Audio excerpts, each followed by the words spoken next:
कजरिया गूंजत है चहुओर।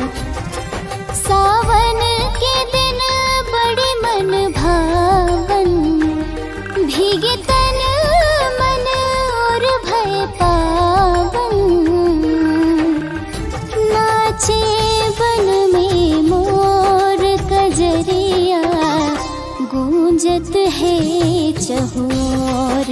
कजरिया गूंजत है चहुओर।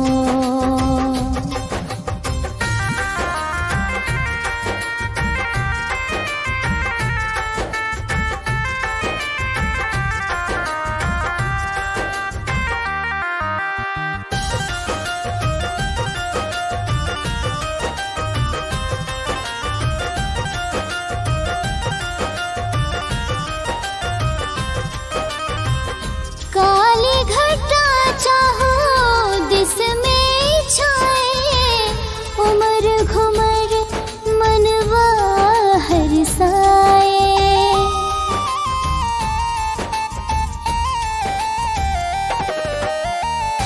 काली घटा चाहो दिस में छाए, उमर घुमर मनवा हरसाए। तन मन आग लगाए पपिहा नाए चित चोर। कजरिया गूंजत है चहुओर। कजरिया गूंजत है चहुओर।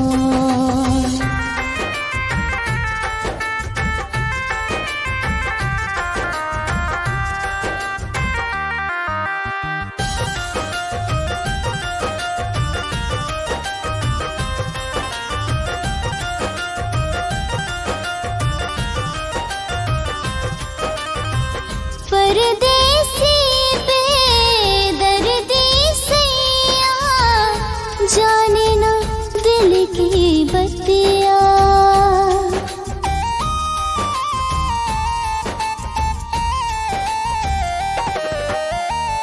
परदेसी बेदर्दी सैया, जाने ना दिल की बत्तियाँ।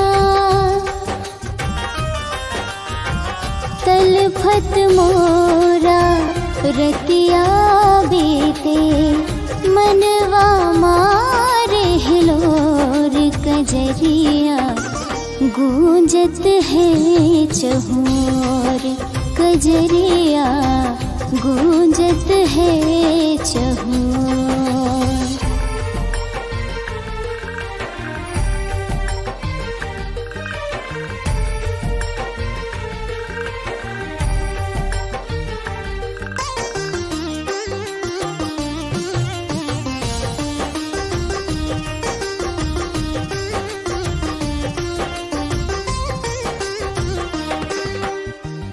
घनक घटा घन रिमझिम बरसे, पवन बहे चौरंगा।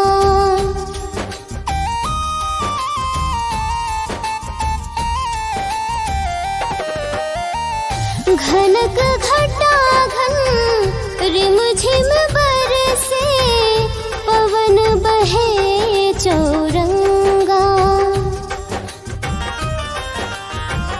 बिजली चमक डरावे हमरा, झिंगुर करे किलकोर। कजरिया गूंजत है चहुओर। कजरिया गूंजत है चहुओर।